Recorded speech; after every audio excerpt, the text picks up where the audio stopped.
Jai Radha Madhava Bihari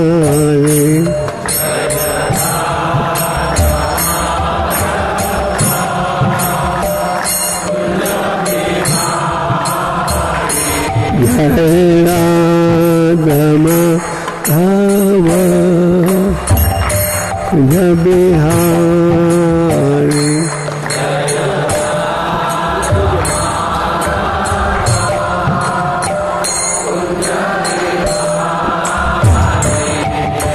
Gopi Jana Vallabha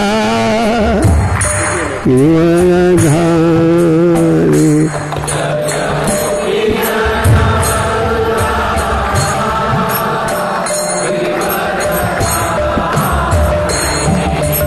Gopi Jana Vallabha Giridhari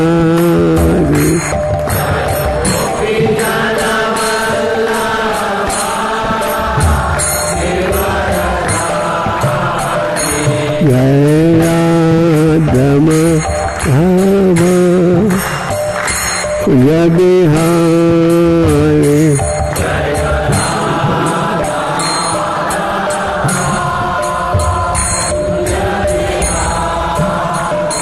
Jai Radha Madhava Bihari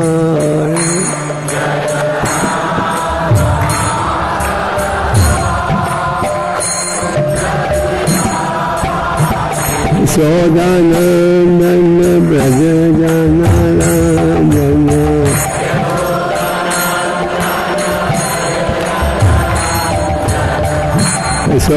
Sodanandana Braja Jana Ranjana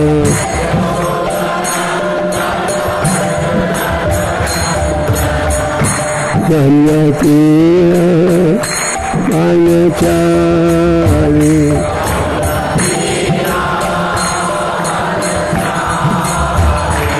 Jannatira Vanachari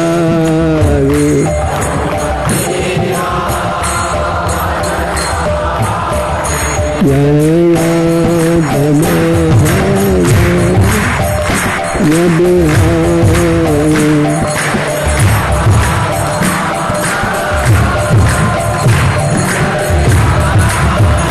Jai Radha Madhava Bihari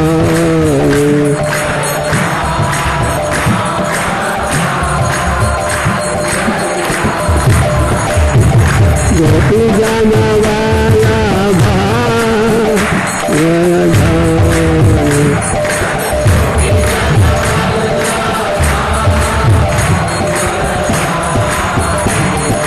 Gopi Jana Vallabha Giridhari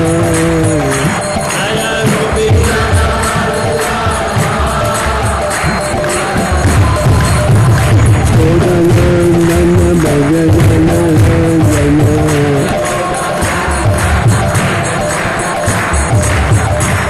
Sodanandana Braja Jana Ranjana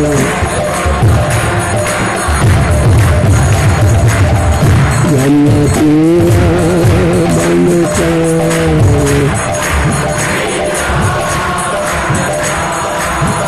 Jai Radha Madhava Bihari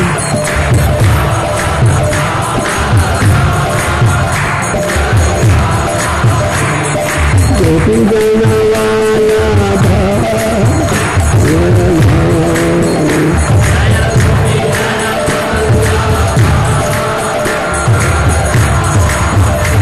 Sodanandana Braja Jana Ranjana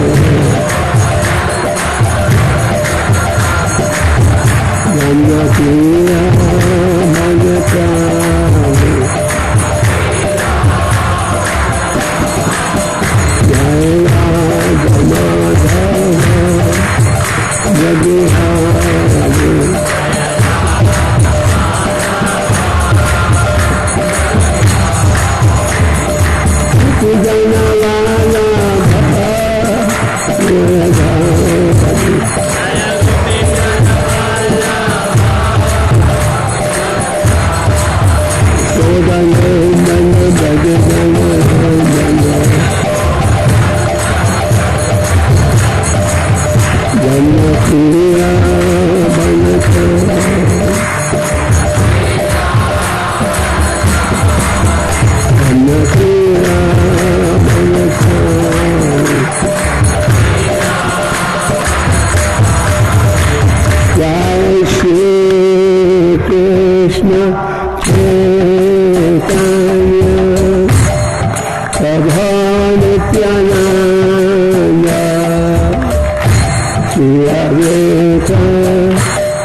Jai Om Vishnupada Paramahansa Prabhupada Divine Vishnupada Vechana Bhaktivedanta Swami Prabhupada Maharaj ki Shri Shri Gauratai ki Shri Shri Radha Govinda ji ki Shri Shri Jagannath Bhadra Balam ki ISKCON Chennai Yatra ki all glory to Shambhala, all glory to Guru, all glory to Guru, Shri Guru, Nikalo इसको,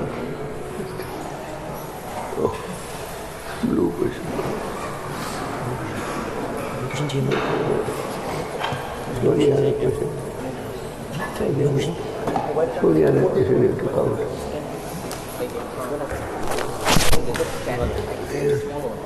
Put this and take this out. Okay. Hare Krishna. Great pleasure to be here in your wonderful center of Chennai.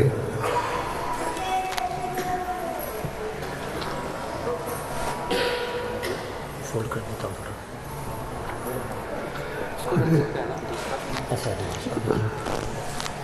अब देखिए I'm trying to fix the question right.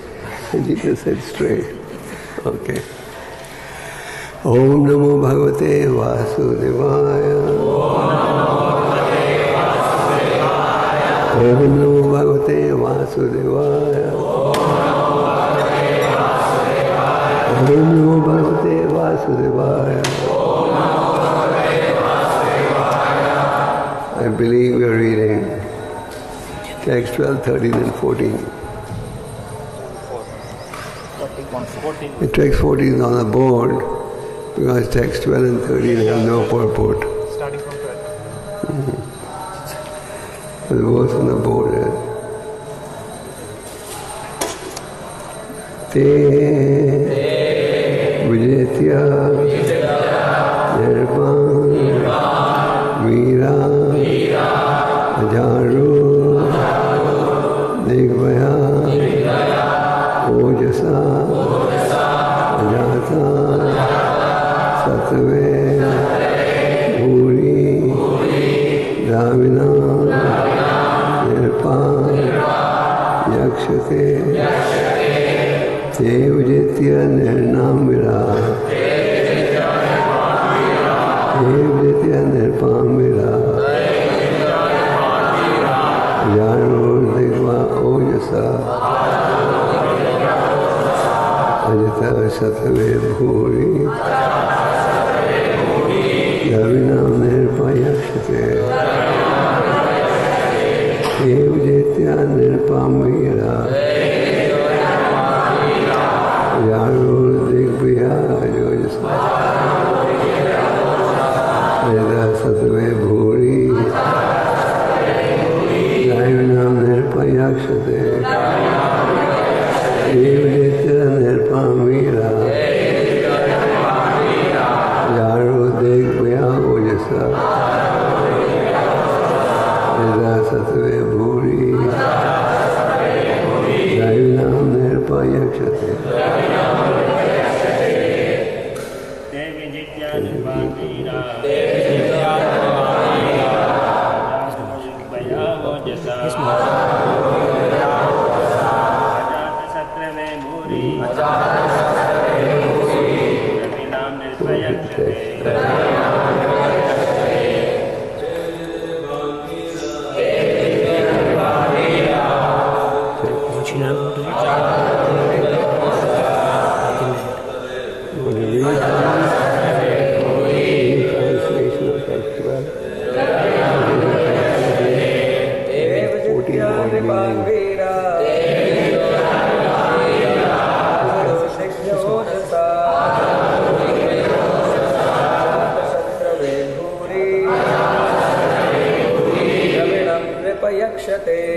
Mataji's, ladies.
You read that? Okay. 12 and 13 have no purport, so we'll just read the translation and then go to text 14. Okay. Translation. Sukadeva Goswami said, upon hearing these words sung by the Supreme Lord, King Yudhishthira became joyful and his face blossomed like a lotus. Then he sent forth his brothers who were empowered with Lord Vishnu's potency to conquer all directions. He sent Sahadeva to the south with Srinjas, Nakula to the west with Matsyas, Arjuna to the north with Kekiyas, and Bhima to the east with Madrakas. After defeating many kings with their prowess, these heroic brothers brought back abundant wealth for Yudhishthira Maharaja, who was intent on performing their sacrifice, O King Gopal. Srila Prabhupada writes, it may be noted that by dispatching his younger brothers to conquer in different directions, King Yudhishthira did not actually intend that they declare war. Little slow. Read it slow. Srila Prabhupada writes, it may be noted that by dispatching his younger brothers to conquer in different directions, Louder. King Yudhishthira did not actually intend that they declare war with the kings. Actually, the brothers started for different directions to inform the respective kings about King Yudhishthira's intention to perform the Rajasuya sacrifice. The kings were thus informed that they were required to pay taxes for the execution of the sacrifice.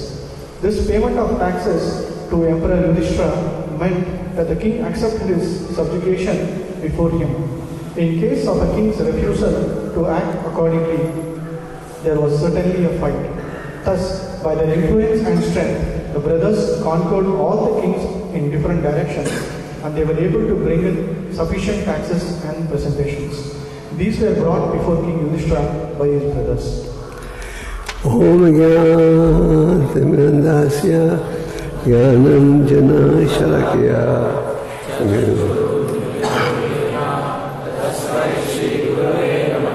Shri Chaitanya Manovistam Sakramena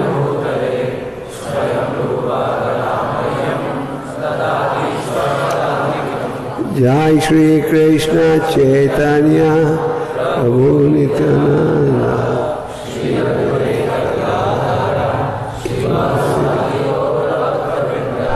Hare Krishna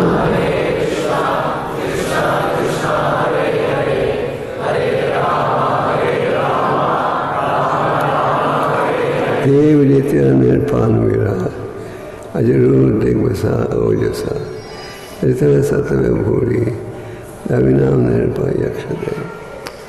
She is reading the 10th canto of the Śrīmad-Bhāgavatam. And the 10th canto describes the wonderful pastimes of the Supreme Lord. Krishna says, Janma karma chame devya. My appearing and disappearance are more transcendental. In the 10th canto you see how Krishna performed superhuman pastimes which cannot be duplicated by anyone. Many people claim to be God, but you ask them to imitate even one of the activities, they will fail. Once I was participating in a discussion and somebody said, why do you say there's only one Krishna? We're all Krishna and we can all become Krishna. So I said, okay, why don't you just duplicate one of his activities? And he said, just because I can't do it today doesn't mean I won't be able to do it tomorrow. So they keep giving forgery checks. Prabhupada was very keen that the 10th canto be presented in an authentic way. Prabhupada, when he came to America, was the first book he wanted published was the Krishna book, because he wanted people to know the pastimes and the true spirit. Not that we jump straight to the Asrila section. So here we are reading the slaying of the demon Jarasandha. King Yudhishthira was a God-conscious king who knew that Krishna is the Supreme Personality of Godhead. One day, Yudhishthira was sitting in an assembly of great sages, brothers, cousins. Can you all hear me in the back, or should I speak louder? Can you all hear me? No? Oh. Should I speak louder? Now? Okay. So King Yudhishthira was sitting in an assembly of sages, brothers, cousins, etc. And the Lord was also present over there. So King Yudhishthira told the assembly, I would like to perform a Rajasuya sacrifice. The Rajasuya sacrifice is described in the Bhāgavatam as the king of all sacrifices. So, very beautiful deities you have here, and a beautiful temple. So the Rajasuya sacrifice is considered the king of all sacrifices. And the reason why Yudhishthira wanted to perform was not because the Pandavas needed something in exchange, like people go to the demigods because they have some material aspiration. He wanted to perform the Rajasuya sacrifice to glorify Krishna. He wanted all the demigods and the whole planet to recognize that Krishna is the Supreme Lord. The demigods are not equal to the Lord, nor are they independent of the Lord. The purpose of the Rajasuya sacrifice was to enhance Krishna's position.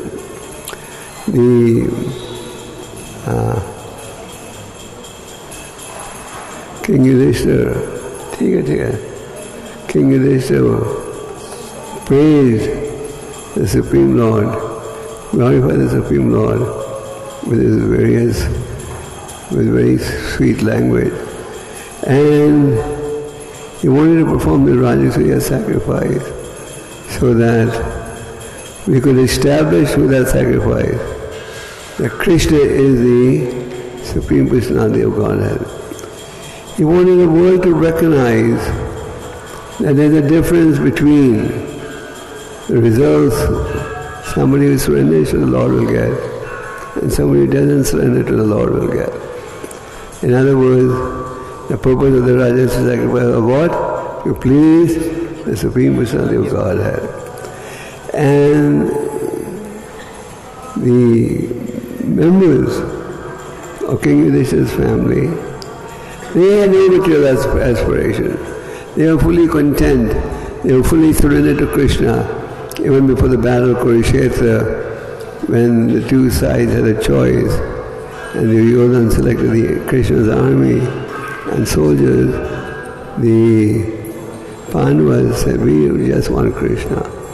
They knew that Krishna is the Supreme.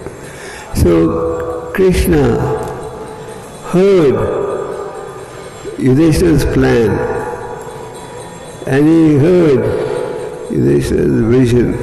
His vision was to make the whole world surrender to Krishna. He wanted the demigods also to accept that we are under the control of the Supreme Lord. We are not independent of the Lord. So Krishna heard Yudhishthira's desire. And Krishna heard Yudhishthira's desire. Krishna was very pleased. And Krishna said, I encourage you to have the Rajasuya sacrifice. And he fully bestowed his mercy. Krishna gave Yudhishthira full encouragement. He said, yes, perform the sacrifice.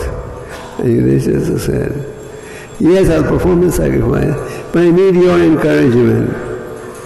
And the Lord said, yes, I can only be conquered by whom? I can only be conquered by those who have conquered their senses.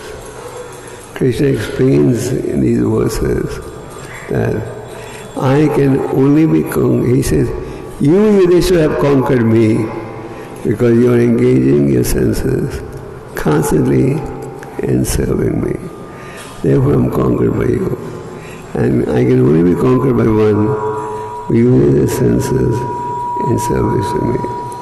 So this point is made by Prabhupada. Prabhupada says, Krishna can only be conquered by love. Krishna can only be conquered by devotion. Krishna cannot be conquered by any material endeavor. Bhakti mam avijananti. The conclusion of all the scriptures is that I can only be known by the path of bhakti. And what does bhakti actually mean? Bhakti means to use our senses, constantly in service to the Lord. So Krishna can be conquered with love. That means one who engages his senses in service of the Lord, he can conquer Krishna. If we don't engage our senses in service of the Lord, then there's no question of conquering Krishna. The whole purpose of this process of bhakti yoga is to get to the point that we purify our senses. Our senses are impure, contaminated, and as Prabhupada used to say, more black than a piece of coal, full of unlimited material desire. So Krishna has stated that you brothers have conquered me with love. And Prabhupada conquering Krishna with love means engaging the senses constantly in service of the Lord. If we engage the senses constantly, the senses need engagement, positive or negative. If you engage in them positively, then you can have success. This process of bhakti yoga, which begins with Shravanam and Kirtanam, is a means by which we can purify our senses. As Lord Chaitanya says, Chaitanya Marjana. One of the gains of chanting is what? You purify the heart. Purifying the heart means you remove the dust. It means you learn the importance of engaging the senses in service to the Lord. This whole process of bhakti yoga is a means by which we can purify ourselves. Due to ignorance, we may engage in a variety of sinful activities. In the Bhāgavatam 10th canto, you read the story of the sons of Kuvera. What were the names? Manigriva and Nalakova. They were the sons of Kuvera, who, as you know, is the treasure of the demigods. And you see, even in today's society, children of rich parentage get spoiled very easily. children of rich families get spoiled very easily. So now the Muni, when he was passing by, he saw that it was so shameful. They didn't even cover their naked bodies, whereas the ladies had covered. And they were standing naked, intoxicated. So now the Muni said, let me give them a benediction. A sage, and when he curses you, it's a benediction. He curses them to become trees. Where? In Chennai? No.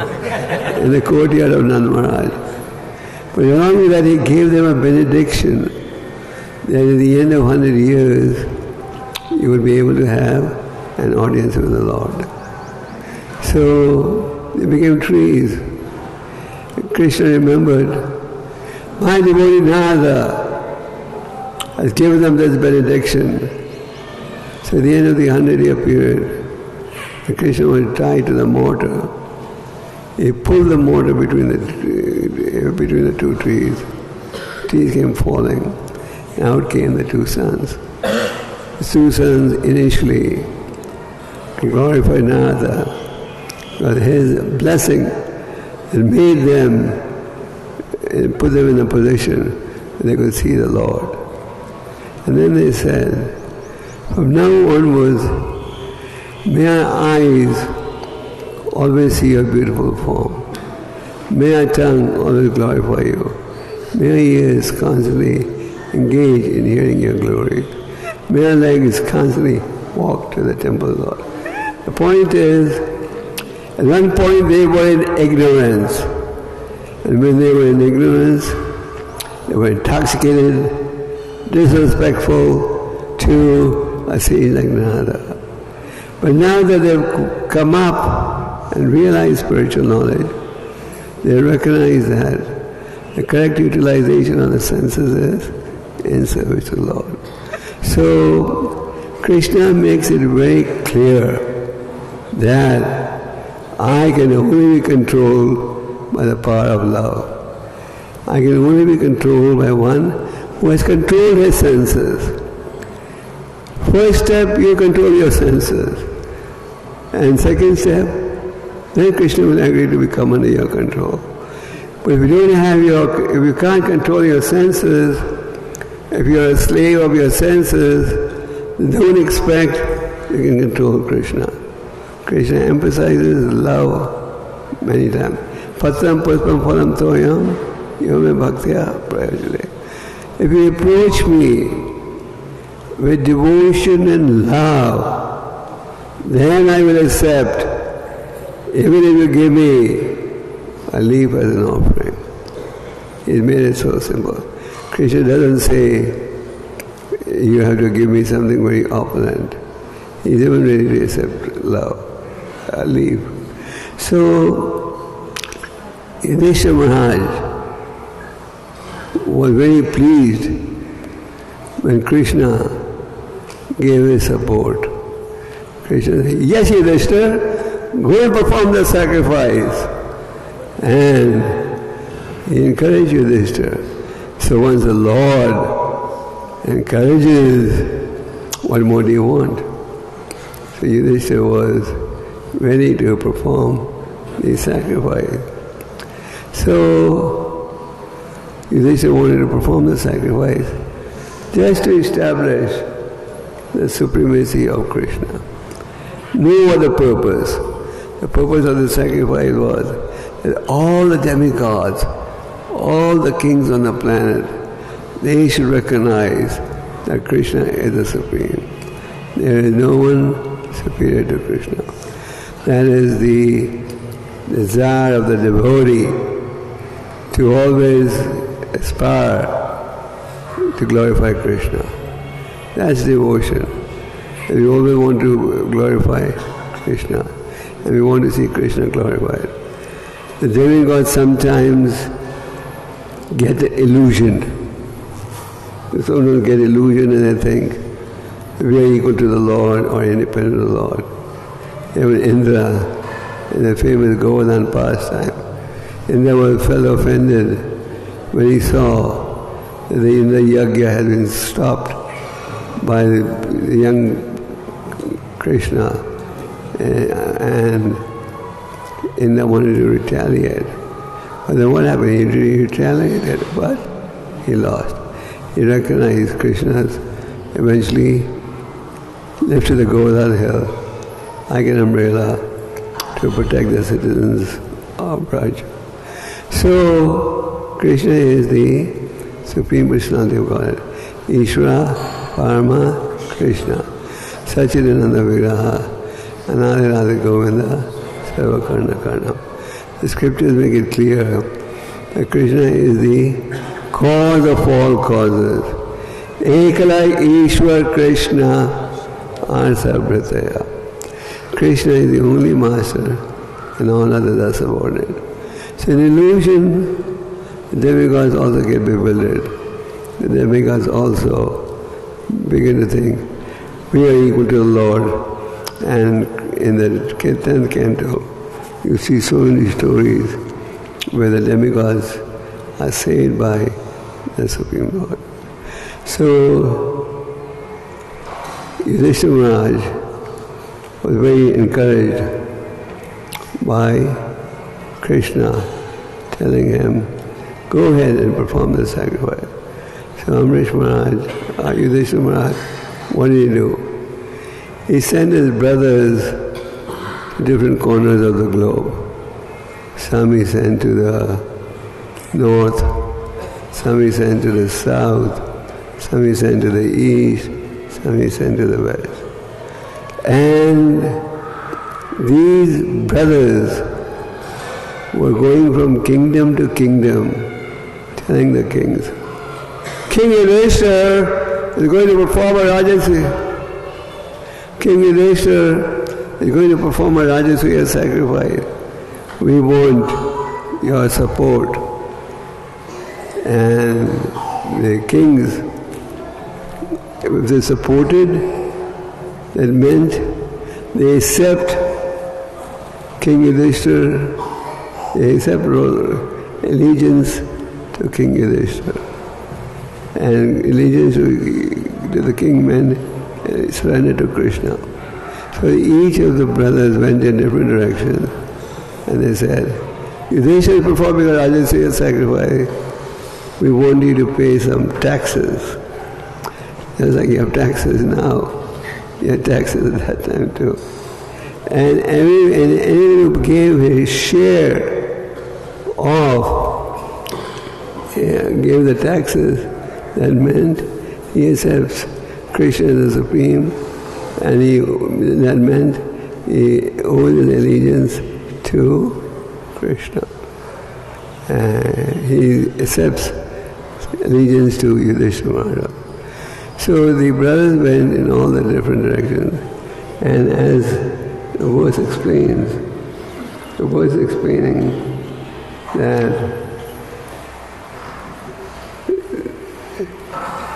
King Yudhishthira sent his brothers everywhere, and everywhere the king said, we support this Rajasuya sacrifice.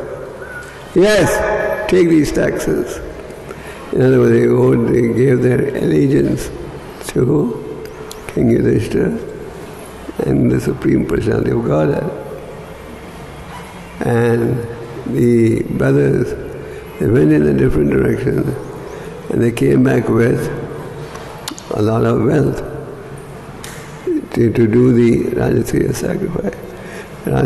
First they had to collect the means to do the sacrifice, and then the sacrifice. But Yudhishthira discovered that all the kings were ready, but one king wasn't ready. Who was he? Jarasandha wasn't ready. So all the brothers came back and said, yes, every king that we approached, he gave his allegiance, gave the taxes, but when Yudhishthira heard that Jarasandha is not supporting it, then he told Krishna. Everyone agreed, but Jarasandha did not agree. So Yudhishthira was encouraged by Krishna encouraging him, and Krishna has already stated that my devotees are fully protected by me. In this section you see Krishna saying that my devotee Yudhishthira, before the Rajasuya, before the brothers went out to collect, Yudhishthira was told by the Lord, my devotees are specially protected by me, and nobody can surpass them. We see in the scriptures of so many examples and stories how devotees of the Lord were protected by the Supreme Personality of Godhead. On one occasion, the Rasa Muni, with his many disciples, came to the house of Duryodhana, and he was very warmly received by Duryodhana. And at the end of his hospitality, Yudhishthira, Rasa Muni asked, is there anything I can do for you in exchange? You know, when you go to someone's house and he looks after you, and as a courtesy you often say, can I do something in exchange? So Duryodhana said, just like you purified my house, purify my cousin's house also. But you should visit my cousin only after they've eaten their lunch, after noon, because Draupadi and the Pandavas, when they were going in exile, they were given a special Akshay Patra, by which Draupadi could feed unlimited number of people. But once she had eaten her lunch, she could not feed them till the Akshay Patra would not provide anything till the next day. So Duryodhana knew this, and he knew that the Rasa Muni gets easily pleased and easily displeased. So they arrived as advised after noon, and as courtesy, Yudhishthira said, is there any way we can serve you? And he invited him for prasad. And he invited him for prasad. And Durvasa said, let me take my noon bath and come back. When Yudhishthira turned to Draupadi, please prepare prasad for Durvasa and his 10,000 guests, 10,000 assistants. She said, no, I can't provide for anyone because we've already eaten our lunch. And she was in anxiety that she won't be able to look after the Durvasa. He'll get angry and he may curse them further. They knew that the Durvasa gets easily pleased and easily displeased. So when Draupadi was in anxiety, now what to do? Somebody knocked at the door. And then somebody said, was Krishna. Krishna said, Draupadi, I'm hungry, there's something to eat. He said, no, there's nothing to eat, I've already eaten my lunch. Krishna said, I don't believe it. And when Krishna was searching, looking at the pots on which it was cooked, he discovered what it is to discover. One piece of grain was stuck to the bottom of the pot. And Krishna said, you said there's nothing to eat? Here there is something. And Krishna ate it. And when Krishna eats, what happens? Everyone is satisfied. When you go to the root of the tree, all the branches get nourished. So when Krishna ate, all the brahmanas were fed. And they started getting hiccups. So when they got these hiccups, Durvasa Muni knew some transcendental plan of Krishna is in progress. Because he had already burned his fingers with Amrish Maharaj. And then Durvasa said, let's go, because if we go to Yudhishthira's house and he would have prepared all the elaborate feast and we don't eat, it will look very offensive. So he said, Krishna told Bhimsen, go and tell them the prasad's ready. But when they went there, they were informed, there was some money, he ran away with it. So there's so many examples of how Krishna protects his devotees. So Krishna told Yudhishthira, my devotees are privileged. I protect my devotees and encourage my devotees. One result is obtained by one who surrenders to me, and another result is obtained by one who doesn't surrender to me. So we can't expect, regardless of what we do, we'll get equal protection. What does Krishna say in the Gita? Yayatamam. All of them, as they surrender to me, I reward them accordingly. So we must recognize that if we surrender 10%, you get 10% coverage. Just like in the material world, you get insurance coverage. It's not that every policy holder has the same coverage. Is it? Based on the premium you pay, you get protected accordingly. And Krishna makes it very clear. The beautiful thing about the Bhagavad Gita and the Bhagavatam is everything is clear in black and white. Nothing is left in doubt. Krishna doesn't say, do whatever you want and I'll protect you. When Krishna says, Sarva dharma paritaja mam ekam shanavaja, ham tam sarva pape bhayam mokshasami. Do not worry. Give up all varieties of religiousness and surrender to me. Then I will protect you. He doesn't say, keep doing your nonsense and I'm still protecting you. Many people have a very liberal understanding. They think you can go and do what you want and God's protection is still there. No. Krishna makes it clear in Sarvadhamam Paritaja. Only this Sarvadhamam doesn't mean give up Islam, give up Christianity and just become a Vaishnava. It means with your body, mind and senses, serve me fully.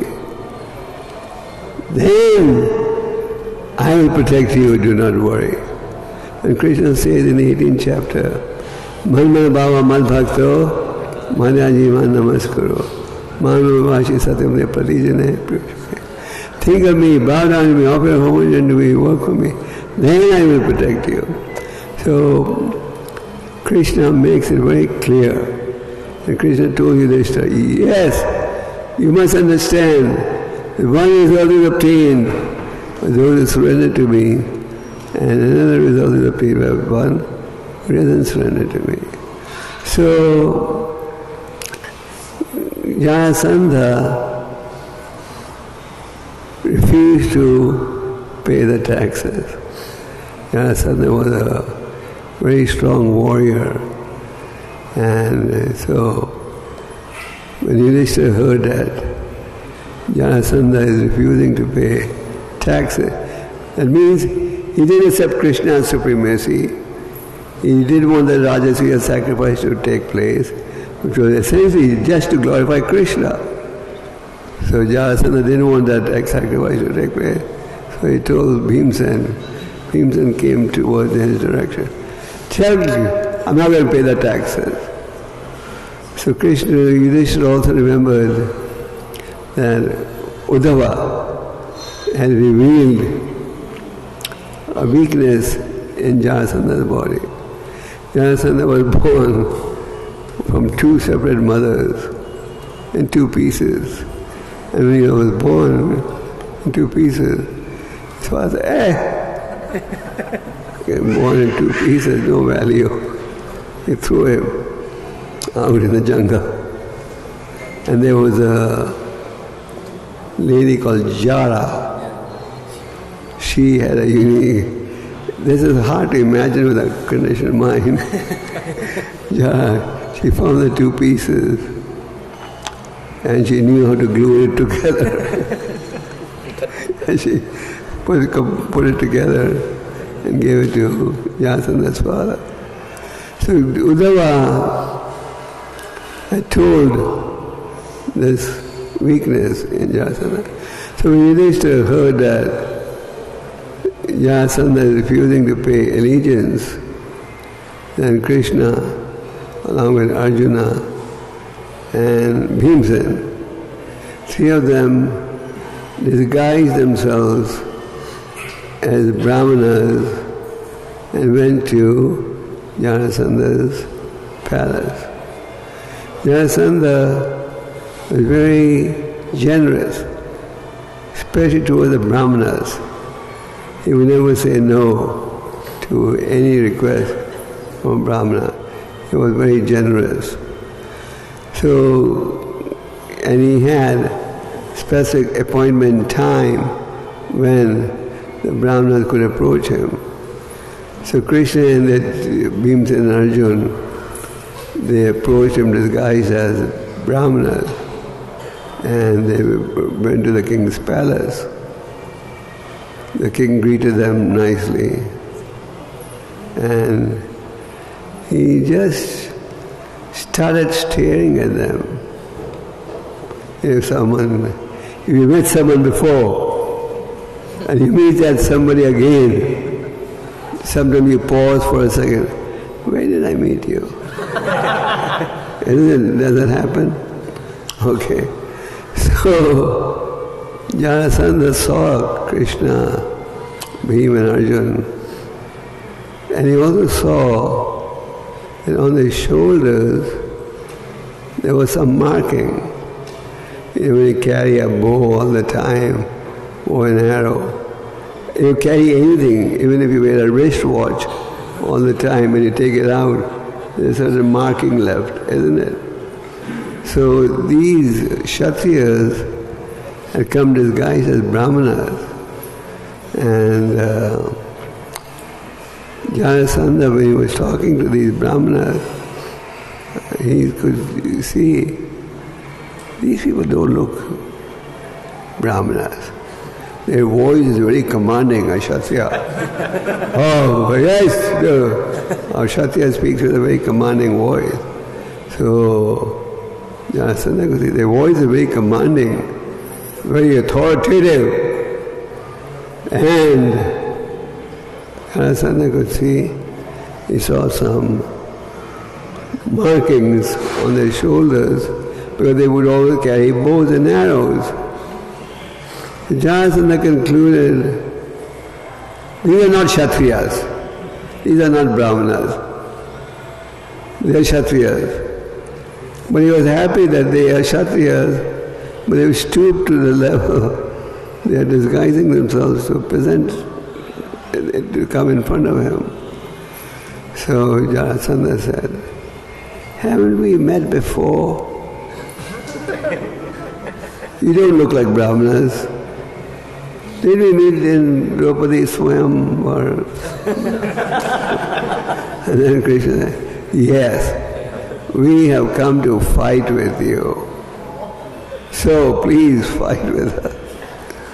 And Jarasandha said, Krishna, I'm not going to fight with you. You're a coward. You run away all the time. Now you run away to Dwarka. Or Arjuna, I can't fight with you. You're younger than me. And you're no match for me. You're no match for me. Bhim said, yes, you are my equal. So I'm ready to fight with you. So those days, the battles were fought on some very saintly principles. Jarasandha took a club and gave it to Bhimsen, and the two started fighting. But they would fight only in the daytime, and in the evening they would sit down and have prasad together. This was the Vedic society. They would fight only in the daytime, and in the evening they would be friends again. Can you expect that today? In Pakistan they fight at 9 to 5. The battle is from 9 to 5, and then the two sides have lunch together. No. So the Vedic society was highly civilized, where the Brahmanas knew what to do. So this went on for 27 days. They were both fighting vigorously, one attacking the other. But then, till 27 days, there was no outcome. But Bhimsen and he were almost equal, Jarasandha were equal. And finally, Bhimsen went to Krishna and said, I must confess, I can't defeat Jarasandha. Bhima had defeated 10,000 soldiers at one time. But he could not defeat, he told Krishna, I can't defeat Jarasandha. Please help me. So then Krishna took a branch of a tree and broke it to give an indication how Jarasandha could be defeated. And then Krishna, Bhimsen, attacked Jarasandha at his weak point. There was two bodies put together by Jara. So he knew how the body could be separated. So Krishna revealed the secret to Bhimsen. And then finally Bhimsen was victorious. And then Jarasandha had defeated 20,800 soldiers, kings, and kept them captives. And then they were also released. So King Yudhishthira, his real goal in performing the Raja sacrifice was to please whom? Krishna. So from the Bhagavatam we learn the importance of desiring to serve the Supreme Lord. That should be our motive.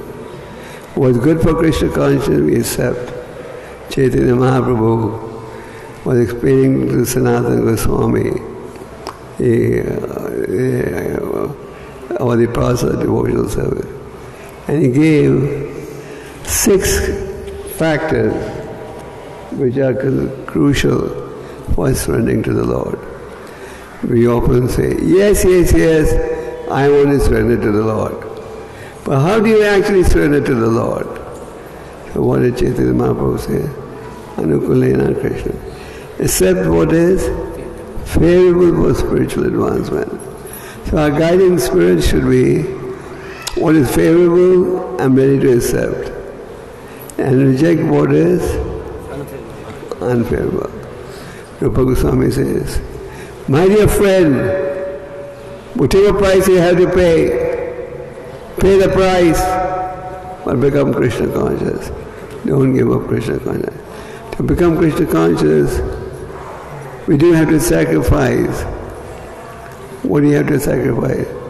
Sacrifice what's detrimental and accept what is essential. That should be our goal. So Chaitanya Mahaprabhu said, accept what is favorable, reject what is unfavorable. And Rupa Goswami said, my dear friend, whatever price you have to pay the price, but become Krishna conscious. So we should constantly keep this guideline.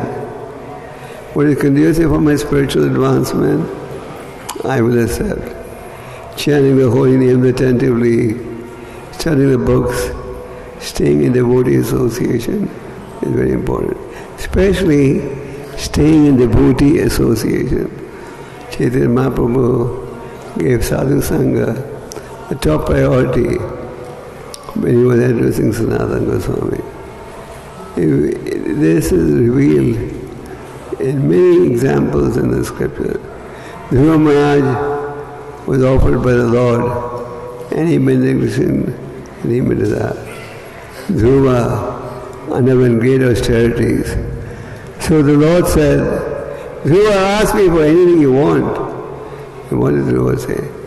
My dear Lord, if you want to give me a benediction, give me a benediction that I may always associate with advanced devotees, so that I'm always hearing the importance of devotional service.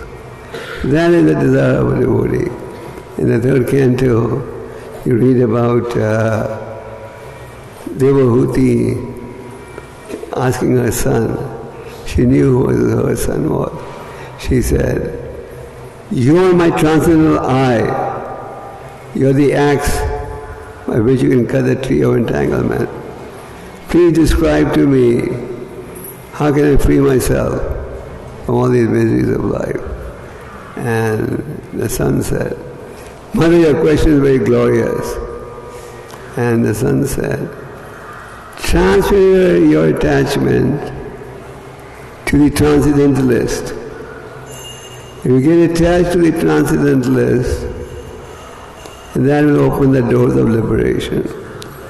And if you get attached to the materialist, that will lead to bondage. So sadhu sangha, sharva sadhaka, lava mata sadhu sangha, sarva. There are so many examples, so many verses in the Bhāgavatam, especially Śrīmad-Bhāgavatam was questioned by King Rahugana. Initially King Rahugana didn't recognize the greatness of Śrīmad-Bhāgavatam. But when he recognized this man self-enlightened, self-realized, he got down from his palanquin and surrendered to him and took shelter of him. So Śrīmad-Bhāgavatam says, same thing.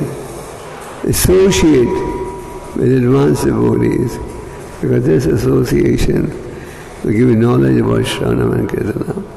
So, in today's environment, we have to live in an environment where Maya is very strong. Some of you, maybe students, workers, we see that Maya is always ready to attack us. As like Krishna says, Devesha Guramaya Mama Maya Durataya. To overcome this illusory energy is difficult. But if you surrender to me, then you can. What does surrender to me mean? Follow my instruction. Engage, control your senses. Then you can control Krishna. And but then Krishna says, if you surrender to me, then you can do it. So we accept what is favorable, we reject what is unfavorable. A very important element on the process of Sharanagati is developing the quality of humility. Tinadapi suddhichena sarorapidana amanina manadina katena.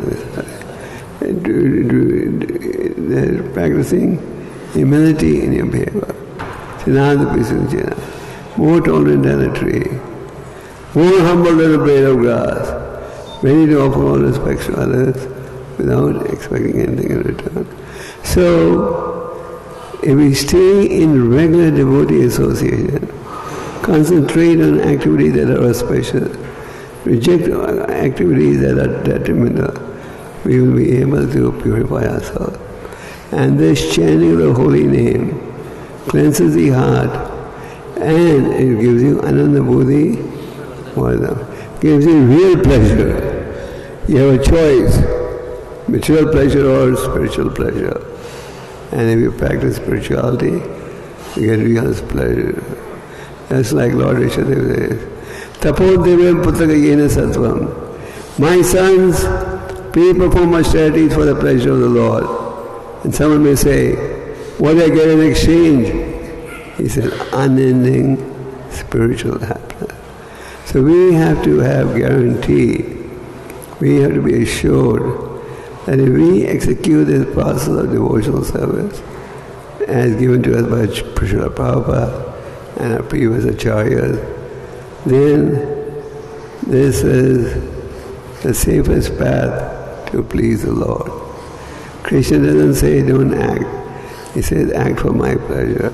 Yat karoshi ashnasi, yadosi dadasiyat, yat tapasvati kantya, tat kurshamanarpanam. So that should be our goal. And reading the 10th canto, where you get exposed to Krishna's unlimited pastimes, and by thinking of that, you can make advancement. After all, Krishna does say, think of me, bow down to me, offer your homage unto me. So when he said, think of me, how do we think of Krishna? One way we think about the beautiful Archa Vigraha of the Lord. I must say, in your temple here, you have very beautiful deities, very beautiful Gaurnitai, Radha, Govinda, Radha Krishna, and Jagannath. So then another way is to think of Krishna's pastimes. Another way is to think of Krishna's instructions. Arjuna was very sad when the Lord departed. Arjuna began to recall those incidents which were difficult to succeed in, but he was successful due to Krishna's mercy. But then Arjuna began to recall Krishna's instructions from the Bhagavad Gita. And as Arjuna was meditating on Krishna's instructions, he felt that Krishna was right there. So Prabhupada says that should be our approach. Meditate on Krishna's instructions. We can only meditate on Krishna's instructions if we also read them and regularly. So we should regularly take part in Sharanam Kirtanam. Sharanam Kirtanam is a medium through which we can cleanse the heart. And if you keep executing Sharanam Kirtanam, then you'll get determination, nishtha. And if you keep endeavoring, then finally you'll get Krishna Prem. But we have to be determined to stay on this path. And the Śrīmad-Bhāgavatam is full of many wonderful stories. Vyasadeva, after having compiled the vast Vedic literature, was still feeling despondent. And then Narada Muni told them why. So this presents the highest process, Nigama Kalpa Karor Kalitam Phalam, ripened fruit of Vedic knowledge. So we should regularly read and hear. That will help us to make spiritual progress. Hare Krishna.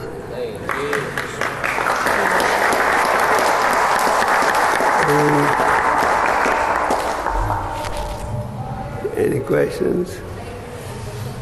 I have to go soon here. Yeah.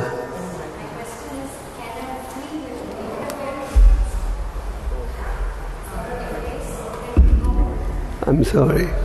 Do we have a cordless mic? Yes, I know. Hare Krishna Maharaj, my question is, can our free will interfere in Lord's plan? If yes, then how can we know that we don't make wrong choices and allow Krishna to take charge of our life? Free will is there because it's for us to decide. Krishna doesn't want to force us to serve him. But when you are in doubt, am I making a right decision or a wrong decision, you can take the help of some senior spiritualist.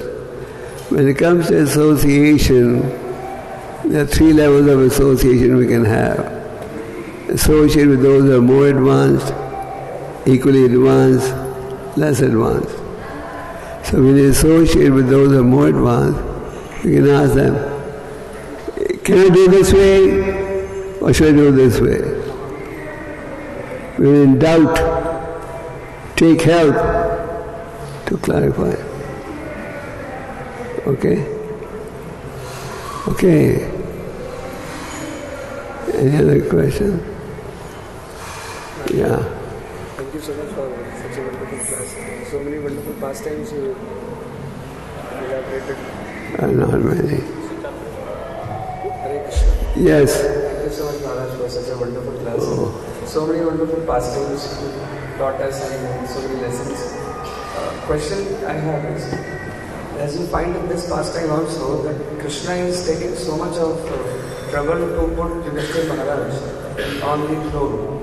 So basically Duryodhana was ruling and then Krishna had to fight the whole war and Yudhishthira was placed on the throne.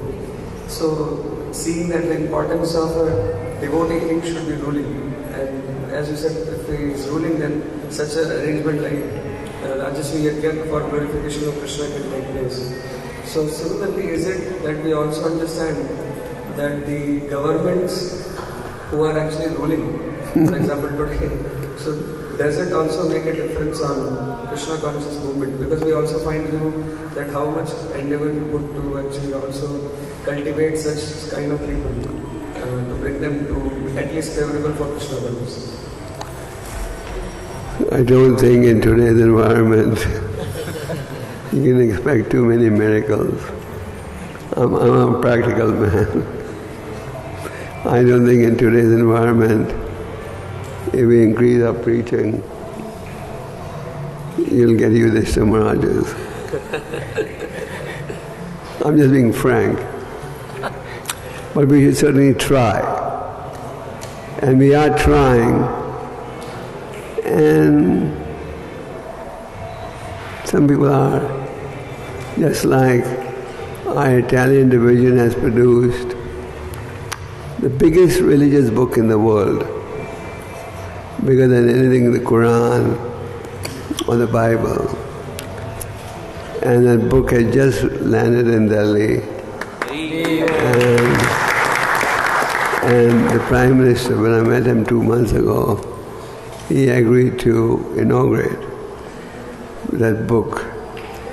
So now that the book has come, we are working on a date. And it should be in February, sometime before the elections. So some improvement is there. The Prime Minister has agreed to come and release the Bhagavad Gita in our temple.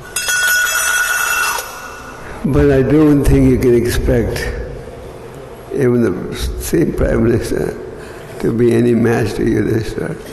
I think we can say, like Prabhupada used to say, make the best use of a bad bargain. So right now it's a bad bargain, Kali Yuga. Make the best use. We send our people to extract taxes, Rajasya sacrifice. Nobody wants to pay even the GST.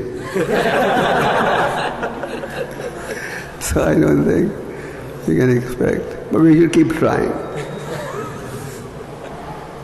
Okay, any more questions? Yes.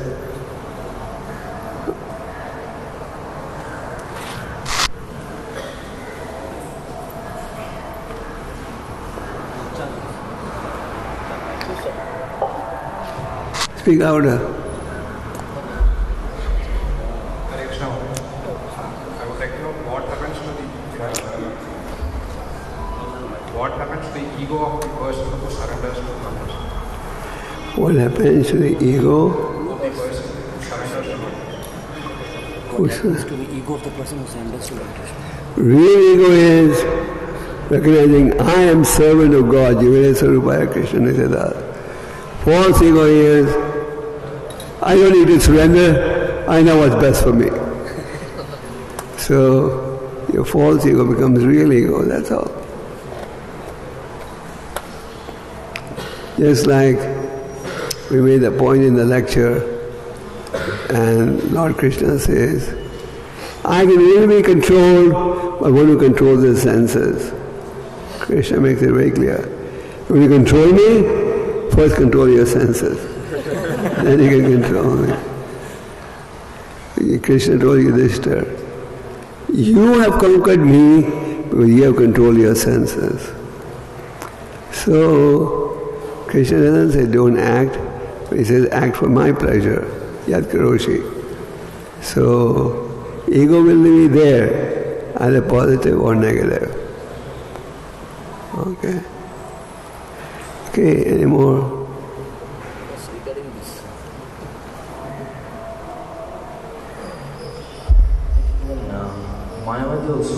They also control the senses, but the problem is they don't engage the senses. It is missing. They control their senses. Well, some of the Mayavadis are very austere, I must say. I must say that Some of the Jain Munis are very austere. When I see these Jain ladies walking on the road, they walk for days and days. But their austerity, it's good they're austere, but they're missing the point. Austerity should be for Krishna. Krishna says, Yad karoshi dashnasi. Whatever you do, whatever austerity you perform, whatever charity you give, whatever work you do it as an offering unto me. That is the missing link. So we must understand, if our activities are dedicated to please Krishna, then there is one result. And when they're not dedicated to please Krishna, there is another result. Can you say that then controlling the senses is secondary and engaging the senses is primary? Engaging the senses, but the two happen simultaneously. Yeah, but we have to consider more on service than controlling senses. But controlling senses is primary. If you control your senses, you naturally engage them in service. But if you don't control your senses, then you won't even engage them. If you can't control your senses, you won't get up for Mangalarati. If you can't control your senses, you won't control your tongue. So, control your senses. And the senses can only be controlled when they are engaged. You can't tell the senses, sit down. You have to give them some engagement. You need something to keep yourself busy. Either it's positive or negative. An idle brain is devil's workshop. So you need some engagement. Okay, anything else? Another question, like you were explaining the pastimes of Manukri and Nalkur. Nalkur and Manukri, they feel ashamed even they could not cover themselves when Narad Muni came. Because of this, Narad Muni cursed them and they got the mercy of Narad Muni. But these ladies, those who covered themselves, we don't have any explanation they got mercy or not.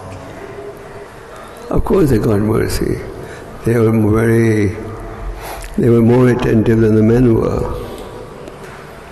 So now the Buddha was pleased. The Bhagavatam doesn't discuss that. But the important point is how those who were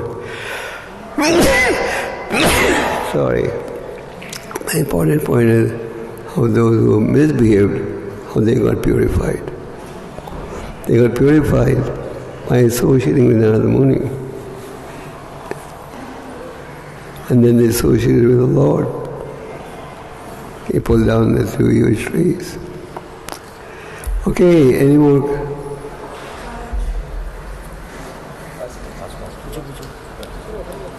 Maharaj, on behalf of students community, I just want to ask, there are many distractions out there, and particularly in this dying age.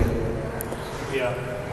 So, those who aspire to be in Krishna consciousness, what message? One thing is, as Krishna consciousness expands, Maya is also expanding. Is that what Maya is saying? Okay, now we are defeated. And the latest distraction are the smartphones. Smartphones are changing the lives of people. Smartphones are making people more lonely. Now you can see two people in a house, both are busy, but they never talk to each other. They're busy playing games. You follow? But these smartphones can also be used properly. How many of you have smartphones here? And if I ask you, how many of you have Prabhupada books in your smartphone? Most of you will say yes. So smartphones, if used in service to the Lord, they are a blessing. But if you don't use it in service to the Lord, it's a curse. It's just like yogurt and milk. Smartphones If you use it in service of the Lord, it's okay. But if you're going to use it for pornography and other stuff, now it's so easy. You can gamble from home, you can see vulgar movies from home, and a lot of people get distracted. So, we need what we need most is strong association. If you have strong association, that will help you. There are so many temptations now. You can watch movies. If you subscribe to a Geo program, they call it Geo, I call it Maro.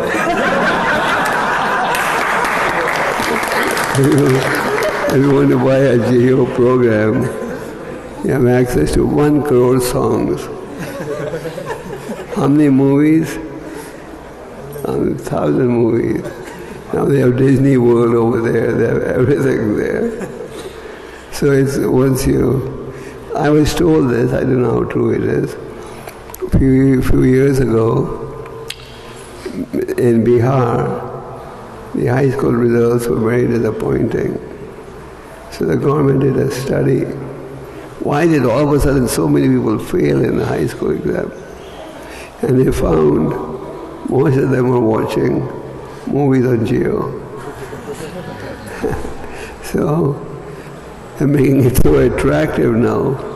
People say, 1 crore songs I can hear. I can watch Disney World, I can watch cricket matches, I can watch that.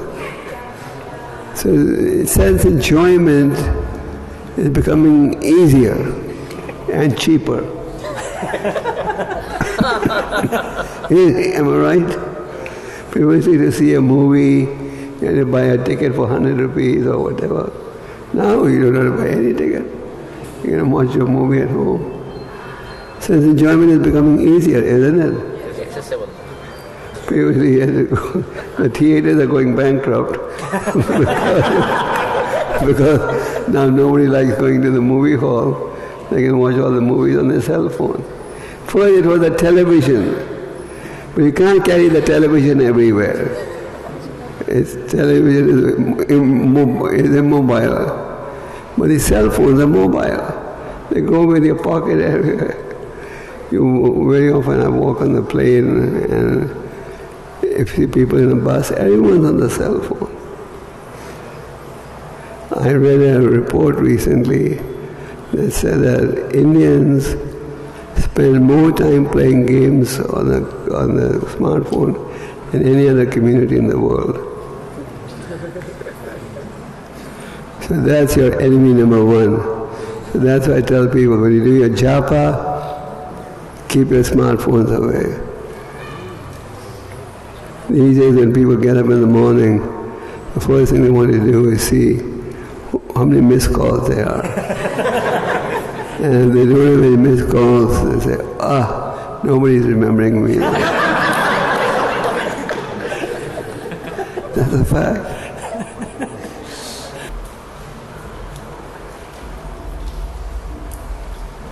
We'll stop. Thank you very much. It was a pleasure meeting all of you. You all have a beautiful temple, beautiful deities, beautiful devotees, Manu Swami here. Take full advantage of this and make advancement. Hare Krishna. On behalf of ISKCON Chennai, we are very thankful to His Holiness Gopal Goswami Maharaj. Now, anyone wants this books, can take the book and Maharaj will sign. Books are available on the right hand side. His Holiness Gopal Krishna Goswami Maharaj ki Śrīla Prabhupada ki